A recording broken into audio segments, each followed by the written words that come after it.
in an era where destinations are competing as fiercely as brands for attention, postcard perfect landscapes are no longer enough. Today, tourism marketing is about data, culture, storytelling, and creating relevance for travelers who are increasingly discerning. So, Switzerland Tourism is evolving its marketing strategy and how it engages with Indian travelers. Joining me today is Simon Bosshart, Chief of Markets East at Switzerland Tourism, who will discuss the board's evolving marketing strategy in India and how destination marketing has changed over the years. Thank you for joining me here today and having this conversation with me. Thank you for having me. So, of course, my first question is India is a key market for Switzerland tourism. Mm-hmm.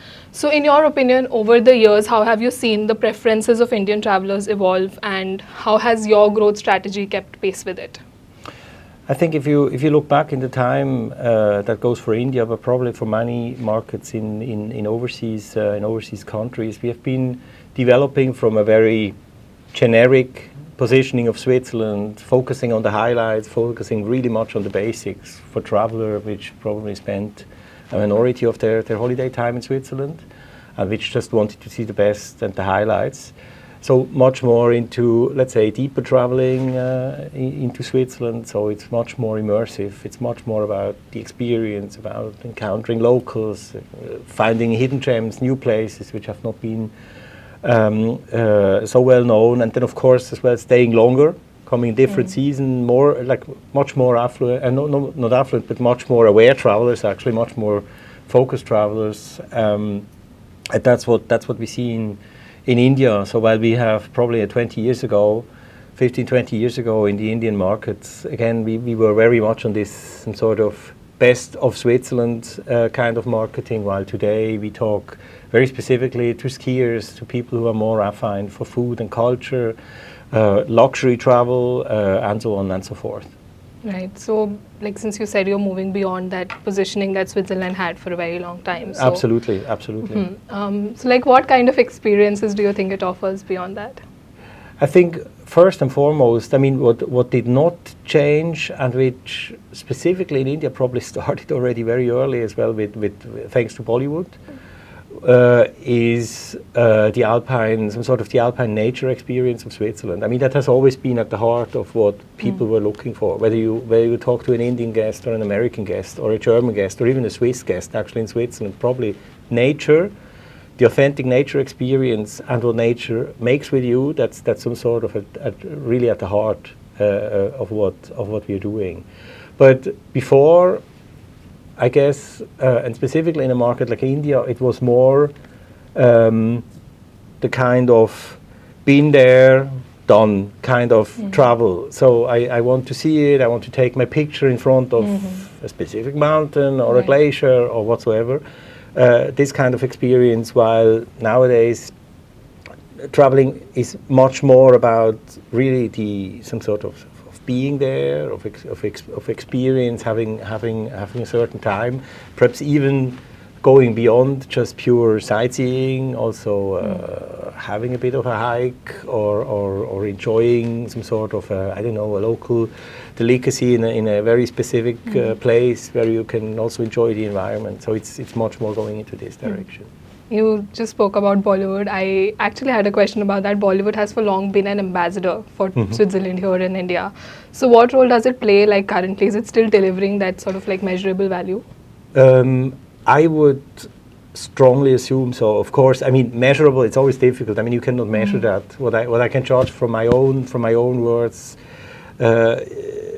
talking to people here, I think very often Bollywood still falls at least once times in a conversation where people say, yeah, like Switzerland, like, and the reference to Bollywood is made. I think it has been very important for a very strong image of Switzerland in deep in the hearts of Indian people, and that goes beyond generations. So that was definitely the first travelers to Switzerland out of India. They were directly involved. They were very strongly connected probably to certain specific movies. While nowadays, even the younger generation, I mean, they know about that. That might be the thing of their parents' generation, but they are still aware of that. And I think even though today merely Bollywood films are shot in Switzerland, still a lot of people, they want to see the places, and the image stays very much in the back head, I think, of people when traveling, although they might seek for more things. So I think we really have to be, as Switzerland, really have to be thankful to these people at that time from Bollywood, but also on the Swiss side, who actually built that up. At that time, it was an opportunity. At that time, it was really just for shooting the movies, but it has really set some sort of a very stable base for the image that Switzerland enjoys still today in India. Speaking about the current landscape, of course, like travel in general has become a very cluttered ecosystem. So how do you think Switzerland is staying culturally relevant in this ecosystem, specifically in context of India? There's probably not a simple answer to this. I think the most important, what I think for us as Switzerland Tourism, is that we stay on ground. We have our feet here on ground in India, well, in Mumbai, but we also travel through the country. So that sets the base for us to understand with our local team what is really needed, because how to say, the changes, you cannot, of course, communication, basically, you could say today, well, you don't have to be in a place, you can communicate from anywhere, and with digital media, you think it's even easier, so sort of to drive global campaigns. And of course, there are always as well within Switzerland Tourism such considerations that we can go more global. Right. But I'm firmly convinced, and this is very much still our strategy today, as it was many years ago. So we are here to really be close to the market and also to see those changes. I think this sets the base, and this also sets then the understanding of, let's say, where does the travel trade develop to, what kind of topics are really relevant for Indian guests. And I think the art of marketing is always to connect, well, Switzerland to the Indian current reality of people. That with this actually you some sort of create the context. If you just do this out of the country, some sort of, you might present the best places in Switzerland, which are really good and which even fit the Indian market, but it would only randomly connect probably to Indian reality. So this is why we are working here. And then, of course, I mean, also with the marketing tools that we use, we work a lot with image ambassadors, so with personalities from India who go to Switzerland. I think we have been doing quite a good job on that over the previous years. I mean, that's part of the relevance. Some sort of, it's somebody from India, which has a strong impact probably on communities here, who takes you basically to Switzerland and tells you where to go. And that's some sort of part of our secret success. You have revealed it. But anyway, speaking of relevance, I think the travel landscape has evolved in a way that people are not making travel decisions based on searches anymore. Like, social media is influencing them, AI is influencing them, right? So I want to understand, in this landscape, what role is influencer marketing or creators playing in your growth strategy?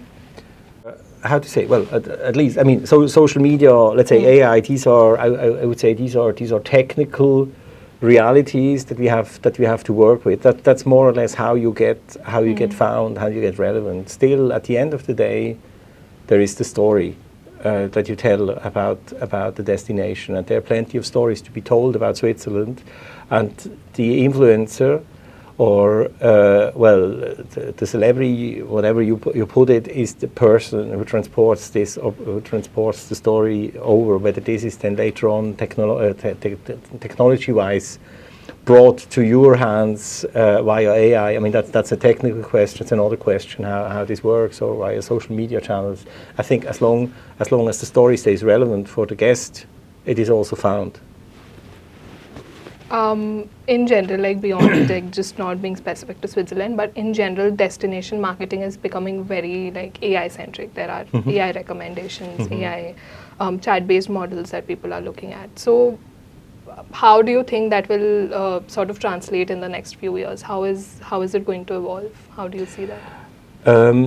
Well, that's a topic which obviously keeps us busy right now, as probably every destination, and with AI it has always two sides. I mean, internally, how does it have an impact on your work processes, and on the other side, how you some sort of make sure also in age of AI you stay relevant.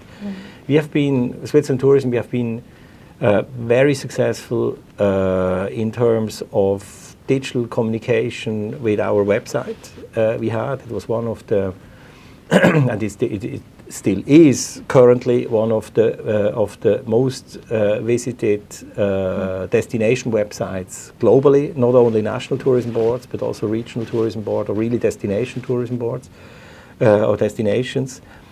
And with AI, of course, this comes into a completely new game. Before we were, of course, always optimizing, let's say, towards Google, towards search engines, and this now really goes because people might not even visit your site anymore. They just and I'm the same. I mean, I just go on Cloud or ChatGPT to find information on a destination without ever touching some sort of the URL of a specific destination.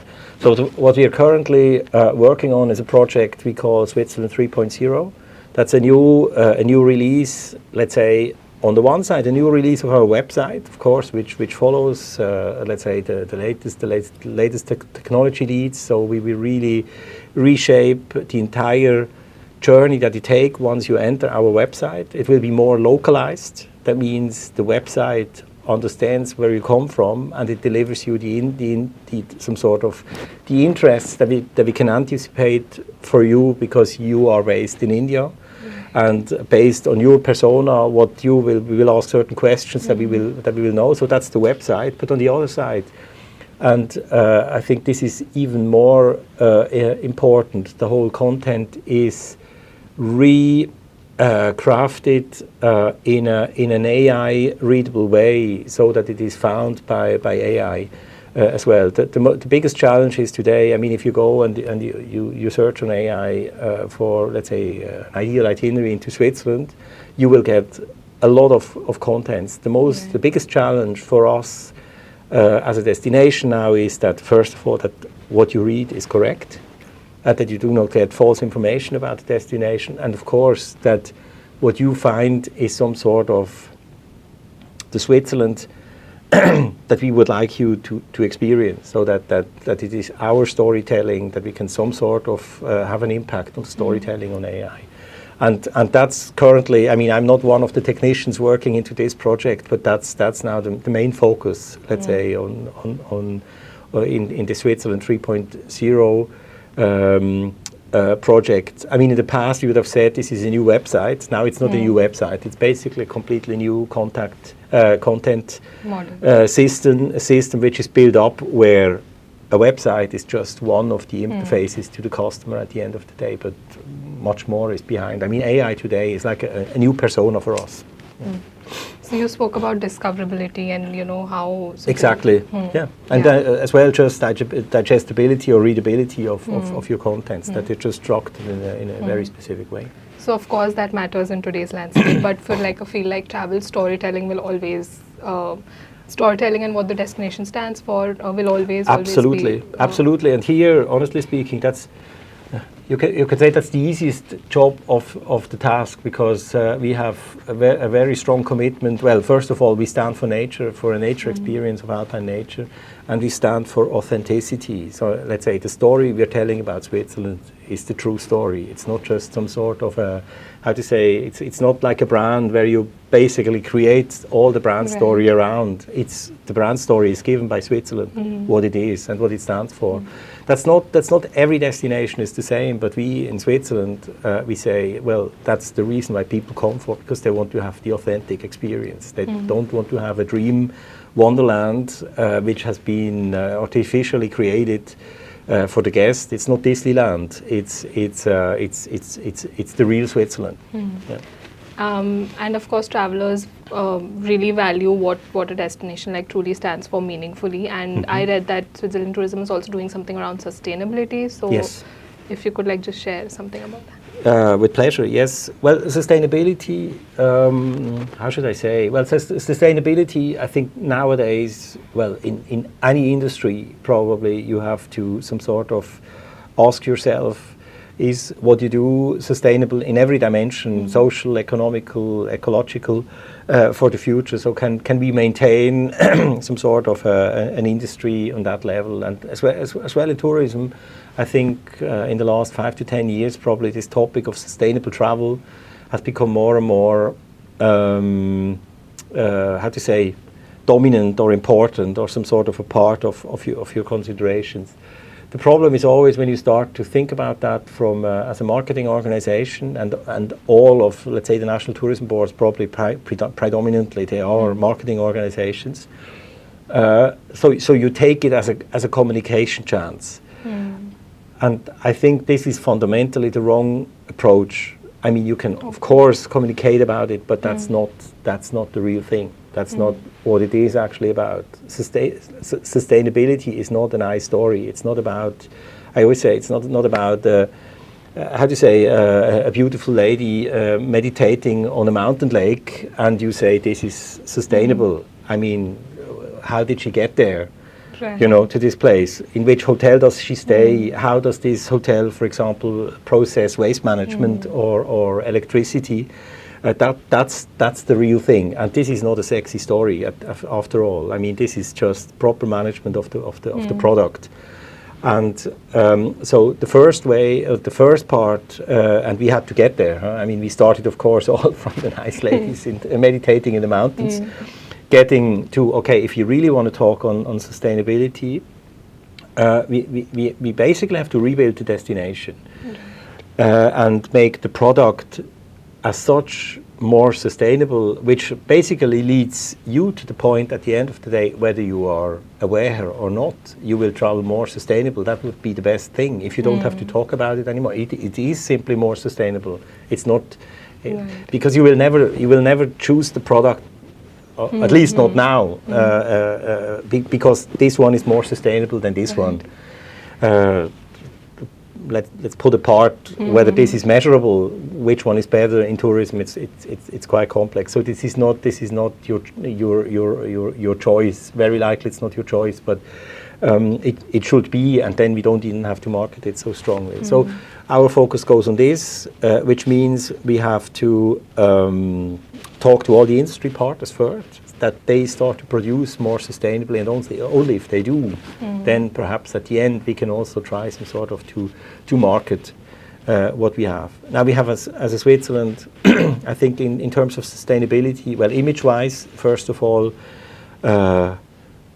everybody perceives Switzerland as being more sustainable. I would here be very honest. Let's say the challenge for us is we might do good in certain things, but less in others. But we're definitely far from being a perfectly sustainable destination. That's in every aspect. So it's a hard work to get there. So we work very strongly with the hotel industry, of course, trying to convince each and every hotel, and there are a lot of them, even in small Switzerland, every restaurant, every mountain transportation company, every adventure supplier, to onboard and to produce more sustainably. And for this, we created, like a system. This is not a new auditing program. It's more, this is now, again, the marketing element coming in. We created a name, we call it Sustainable. It has 3 levels. And that's some sort of an orientation towards the customer at the end of the day to say, okay, checked by Switzerland Tourism, it's good. It's sustainable. This is what we would like to reach. But the job behind that has to be done by, let's say, by the hotel or by every supplier. That's another thing. That's the job they have to do. They have to take care, for example, about the sourcing of the ingredients of the food they use, of the production of energy they have. Like there, for example, an example I really like is there is a mountain in Switzerland, Rigi. And the Rigi mountain is really on top level sustainability. They have, for example, on the whole mountain, they own the restaurants, the hotels on the mountain, everything belongs to them. And all the sourcing of foods are really local. That means the milk they use, the cheese they use, the wines, even the wines, all the vegetables, the fruits they use, they are produced on the mountain or around the mountain. So it's some sort of a, let's call it a 0 kilometer approach towards the sourcing of the foods. That's just one thing. Or the electricity they use for operating the mountain railway going up on the mountain is produced by solar energy, and by the energy that is produced from from the whole braking system, like when they run down the mountain. This again produces energy which they can reuse to operate the mountain railway. So this is the kind of level you go that goes very deep into every and into every operator. And this, again, to summarize all these efforts, we try then to get a communication set up around, and this is what we call sustainable. And this is where we go. But we are, we've been working on this now for 4 years, I think, with the program since the launch. We are currently we have, I think, 2,500 suppliers onboarded, which are part of sustainable, out of 50,000. So we have perhaps, what is this? 50,000. Well, this is 5% of them all. It's a good part already. I mean, you could have a trip, a sustainable trip through Switzerland already with this, but still there is so much more to be done. Yeah. Of course, it starts from the ground level, and I think marketing is the end stage. If you say we stand for an authentic travel experience, also, let's say, whenever we use the word sustainable or sustainability, it should be authentic.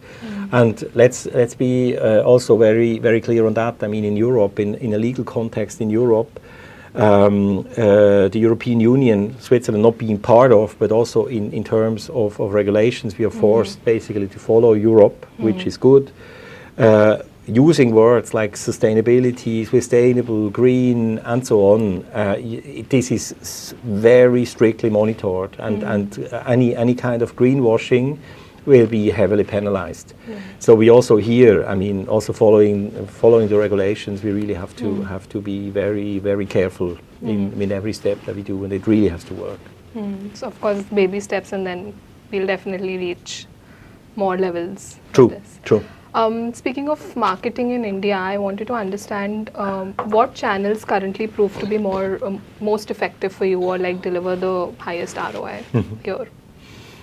I think still, and today, our website for India is still very important. I mean, it's basically always where a campaign, which might start somewhere on on another digital channel, social media, whatever, start, or an out-of-home campaign, it somewhere else ends on the website. So it's the place basically owned where we can tell our stories. But then beyond that, I think the second, if you really talk about channels, YouTube for us is really of a very, very high importance, or probably the most, the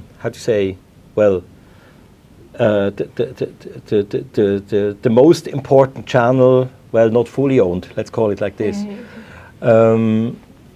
YouTube, that's a global strategy. I mean, we had in the past, like years ago, we had basically local channels done by YouTube.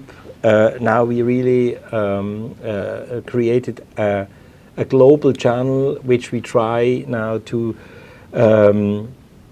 to use for all the different markets. So with different formats in it, also with specific content segments towards specific markets.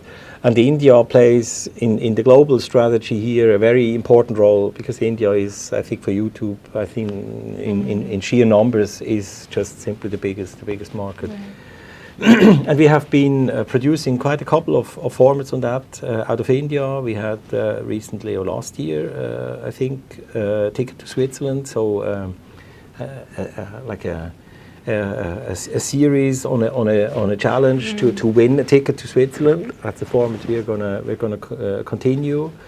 We had also the work with our brand ambassadors. Whatever we produced here digitally was sooner or later ending up, or at least in certain formats as well on YouTube.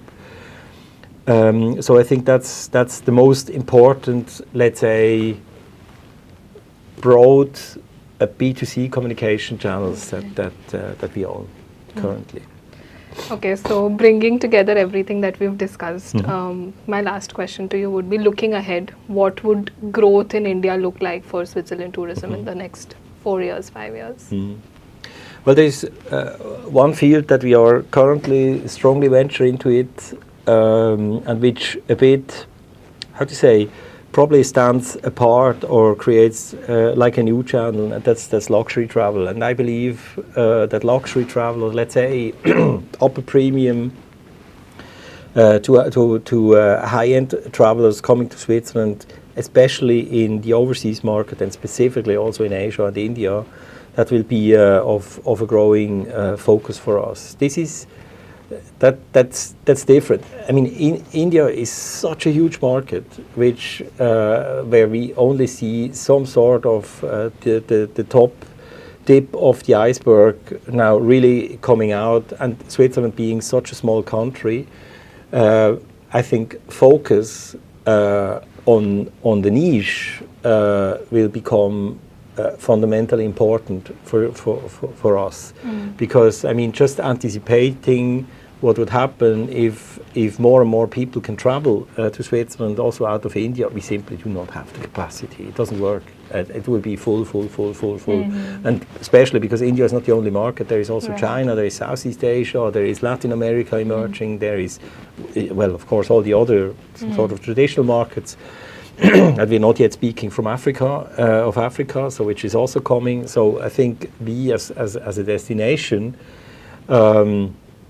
on the midterm, we will more and more focus really on not only luxury, but on people who say, well, I travel to Switzerland, I wanna stay for quite a while, extend my stays, I'm ready to pay the price it costs, so budget travel is really not in our interest.